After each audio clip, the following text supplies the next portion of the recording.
Welcome to Raiders of the Lost Podcast, the ultimate film and TV podcast. We are your hosts, James and Anthony. This is Movie News number 60, talking about the latest events in film and TV.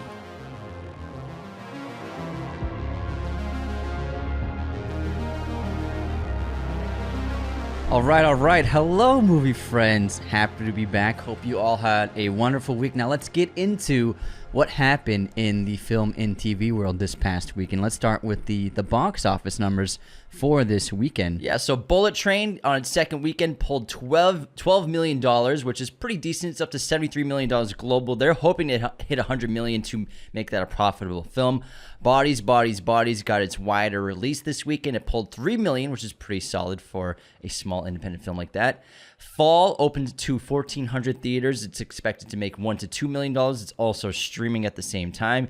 E.T., the Extraterrestrial, had its 40th anniversary re-release in IMAX, which we obviously saw. It made $1 million in its 389 auditoriums for the 3-day weekend. It's also the first time a Steven Spielberg-directed movie is being presented in IMAX. Jaws will also be hitting theaters in IMAX in Real D on September 2nd. We should take Mom to go see Jaws. Oh, yeah, IMAX she would love that. Here. She would love that. It's one of her favorite movies. Nope passed $100 million at the global box office, which is very rare for a writer-director to see in his first or her first 3 films to cross the $100 million milestone with each one. I'm not sure it's ever been done with someone making rated R films as well, so that's a huge accomplishment for Jordan Peele. I wonder if Shyamalan did it. I don't know how much money Unbreakable made. His first movie wasn't very profitable. Oh, the first one he made before Sixth Sense. Yeah. You're right. I forget about that one. And then for another new release, we have Day Shift, which is the latest release from Netflix, and I can tell you from firsthand experience, I can tell why it was the most poorly advertised film of the year. Did you watch the whole thing? I had to shut it off halfway. So you asked me last night if you wanted to watch Day Shift, and I was like, I literally go up. What did I say? I was like, you still trust in Netflix movies? It's like, no, I'm not I was like, it's Friday, it's vampires. I mean, how can you mess that up? It's Netflix. There are a few great vampire movies, but they're usually a good time. But you'd be surprised how little vampires there are in this movie. I have absolutely no faith in Netflix originals now. And I could tell they have that Instagram account is like 200 followers. Yeah. I think they realized that it's not worth investing money to market this movie at all. Mm-hmm. But I'm glad you actually tried it and gave it a shot. I love Jamie Foxx. I love vampires. Yeah. So, but yeah, I mean, is what it is. Was it funny at all? Nah. Were the vampires cool? No. They were like kung fu gymnast vampires. What? I don't know what was going on, man. Let's just move on to the news. Oh, I'm so glad I didn't watch that. We got to read the news. We have to read the news. I'm here. Actress and singer Olivia Newton-John has passed away at the age of 73. Our mom really loved Olivia Newton-John, listened to a lot of her albums. So we also have another actress passed away. Anne Hache passed away. I believe it was yesterday. She finally passed away. She got into a car accident and was in a coma for a couple of days, and then she unfortunately succumbed to her injuries. Yeah, she was on life support, and the family released her from the life support. It's a very, very sad situation. The first image of Johnny Depp as King Louis the 15th just got released for the French drama Jean du Barry. It follows the story of real historical figure Jean du Barry, who was Louis XV's final mistress. Living in abject poverty, du Barry goes from working-class woman to courtesan and Louis' favorite companion. They fall in love, and she moves to Versailles, much to the chagrin of the gossiping court, now scandalized by her presence. Sounds interesting. This movie's going to get a lot of buzz because it's the first project for Johnny Depp since the trial. I doubt it'll make any money, though. We'll see. I wonder if it'll be released streaming. Yeah, it'll probably be streaming maybe, but I'm not sure if Gen Zers are much moviegoers for stuff like this anyways. Yeah, maybe if it was the Pirates movie, it would be a big hit, but it seems interesting, and they released the image looks cool. He's wearing like his eyes are covered by a bandana. Great costume design. The makeup on. Really cool. So DC... Huge flash news. Yeah, DC has some more... rumors. Nothing's been confirmed, but there are a lot of rumors going around speculating about the Flash, and there are a lot of rumors talking about 3 different possibilities that DC is weighing right now to in regards to their project, The Flash. They are either going because there's been latest controversy where now Ezra Miller they were arrested and they are appearing in court for burglary. Oh my God! So in Vermont, I believe. So they have 3 options: either have the release and have Ezra participate in no way in the marketing and press, or they do the release and they have Ezra release a public statement, probably on video, telling the world what's going on and filling them in and apologizing, or they might even just scrap the entire project altogether, which is the third option. So it's looking like the third option is the best one because this movie still doesn't come out for 10 more months. And do you expect Ezra Miller to be on their best behavior for the next 10 months? I doubt it. So I feel like they're probably going to scrap it. And according to the Hollywood Reporter, Ezra was even called back for regularly scheduled additional photography for The Flash over the summer, which happened even after they had been charged and arrested more than once earlier this year, which were the Hawaii incidents. What this indicates is that even though Miller has a difficult relationship with the law, Warner Bros. Discovery is still willing to get them behind the camera and get behind them and move forward with the additional shoots, which is a very controversial situation now that has been released. So all this drama has been going on in the controversy. They were doing reshoots with them the whole time. So this is a mess, and I honestly think they're probably going to scrap it because, like I said, do you expect Ezra to not get into any more trouble in the next 10 months before the movie's released? Yeah, I don't know. I'd say if they do release it, don't have Ezra Miller involved in the press tour in any way, shape, or form. No red carpets, no interviews, no talk shows. It would be a disaster because there's so much negative heat on the film. And this is different from Batgirl. It's listed as having a $200 million budget, but they've poured probably close to $350 million into this project. Reshoots, COVID, marketing. So this has been a huge investment for Warner Brothers. And so that would be a really big hit to take because they won't be able to write it off, I don't think, the same way they did with Batgirl and make their costs less. But, that's a lot of money to invest in a project and just pull the plug on. So, they got to decide soon, though. It's probably going to end up being a $500 million project in investment, which is absurd. A lot. So I don't know what's going to happen. But let's move on to some more positive news. Some Tom news. Cruise and his filmmaking partner in crime, Christopher McQuarrie, want to make a movie musical plus other films. They're planning to make another action movie as well, with potential for a franchise outside of the Mission Impossible. According to Deadline, their plans go even beyond that as well, encompassing a wish to make a movie musical, something around Cruise's Tropic Thunder studio executive Les Grossman. So they have, in addition to the 2 Mission Impossible films coming out, about 3 or 4 other projects they're developing. Sign me up for a Les Grossman movie. Plus they're going to space. Going to space with Doug Liman, and he's 60. Is he? I thought he was older than that. No, he's 60. Oh my God. Yeah, he just does not slow down. It's amazing. He's got 6 huge projects lined up. Like, he has no intention of slowing down. He's the Tom Brady of acting. He just never stops, and he still is at the top of height of his. He's still peaking. There's no peak for Tom Cruise. Yeah, I'm always going up. And we're gonna show up for every single one of those. You all know that. Top Gun is still in theaters. We should call this like we should make this like a Tom Cruise podcast. We will get attacked. Talk about him enough. Next up, we have Kraven the Hunter news. According to Star ATJ, Kraven... Aaron Taylor Johnson. I'm reading this, sorry. I abbreviated it. I figured you'd get it. And I was just like a... Maybe who's ATJ? Is it like a singer? Kraven is being shot entirely on location, which is going to make all the difference. It's going to add something really beautiful to our personal story and also sets Kraven apart from the Marvel stage look. It's important for this character to be in the real world. It's also important for the authenticity of the story. When you're running in streets on barefoot, you take in those elements and play within that. So I like that approach to the filmmaking. I think if you're going to make a movie, try to avoid green screens as much as possible. And so the practicality of the filmmaking, I really enjoy that aspect of the approach the filmmakers have to Kraven. So I think that is a good sign for the movie. It seems like it's going to be heavily city exteriors because a lot of the set photos are him running around the cities, jumping on cars and stuff, as well as it was almost entirely shot in London and England. So I'm assuming there aren't many exotic locations in this film as we maybe not in London. Thought. But London, there's going to be lots of trolleys, mate. Emily Blunt joins Ryan Gosling in David Leach's Fall Guy movie, which we actually, when we we all know we did the Q&A after Bullet Train with David Leach and his producing partner, wife Kelly McCormick. They were talking about this movie Fall Guy, which starts filming in a couple months in Australia, mate. Australia. So they're going to be joining. So two excellent leading actors for this role. This movie, it's adapted from the classic 1980s television series of the same name, which aired on ABC and followed a trio of Hollywood stunt performers who seek secondary employment as bounty hunters. That sounds like a really cool time. That's a great casting duo For sure. Emily Blunt and Ryan Gosling. Yeah. I think they're going to be dynamic on screen. Next up, She-Hulk is officially premiering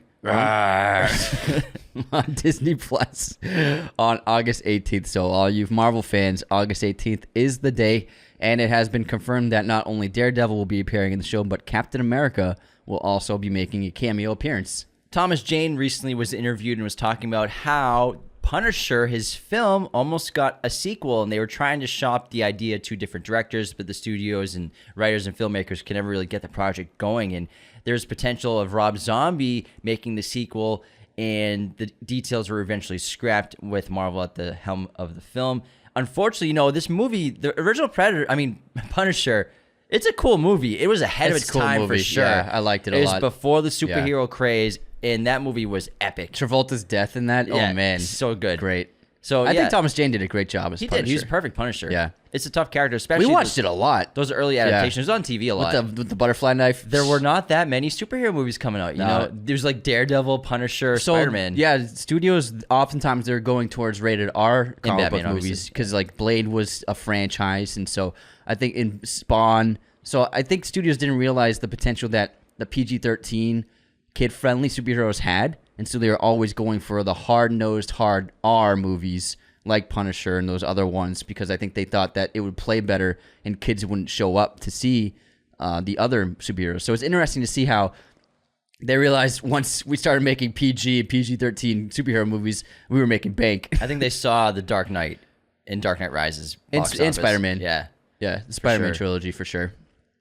All right, next up we have news for, speaking of superheroes, the Russo brothers' next film, The Electric State, which currently stars Millie Bobby Brown and Chris Pratt, has just added an absolutely stacked cast, including Stanley Tucci, Michelle Yeoh, and Brian Cox. The story is set in an alternate... Fuck off! Fuck off. That's a Logan Roy reference. Succession. The story is set in an alternate future where it follows a teenage girl, played by Millie Bobby Brown, who realizes that a strange but sweet robot who comes to her has actually been sent by her missing brother.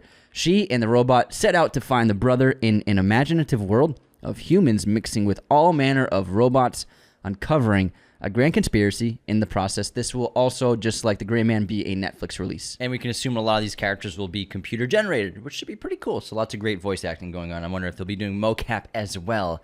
Next up, We'll see. Bones and All finally released a teaser from Luca Guadagnino's latest film starring Timothée Chalamet. He leads this as well with his co-star. Oh, I'm sorry, I forgot her name. Bones and All actress. One second. Her name is Taylor Russell, of course. So it's a great little teaser. It's about 30 seconds long, and it showcases a love story mixed with a dark history and dark past and family secret, which we all know will be cannibalism. So very excited to see this film. Yeah, it looks like a great teaser. I can't wait. Next up, Chad Stahelski, director of the John Wick franchise, has announced his next project, which is Ghost of Toushishima, and it's going to be led by an all-Japanese cast, and it's an adaptation of a video game. We never played that, but apparently it's very popular. And he said he says it could be visually stunning, it's character-driven, it has a lot of opportunity for great action, and they're trying to do it all with great characters. It's a Japanese thing about the Mongols invading Tsushima Island, and the cast is going to be completely Japanese. Sony is producing the film, completely backing them. And Stahelski actually said that he's been going to Japan since he was 16, so he's very familiar with the culture and the language and loves that. And it's a great opportunity for him to make an all-Japanese film, which he's probably been wanting to do for a while. Yes, very excited about this. Awesome director. It's pronounced Tsushima, FYI. Just to correct you real quick. Thank you. Tsushima, yeah, based off the video I'm a game. dumb American. Next up, we got a trailer for The Menu. The stars Anya Taylor-Joy, Nicholas Hoult, and Ray Fiennes. It's about a couple who travel to a coastal island to eat at an exclusive restaurant where the chef has prepared a lavish menu with some shocking surprises.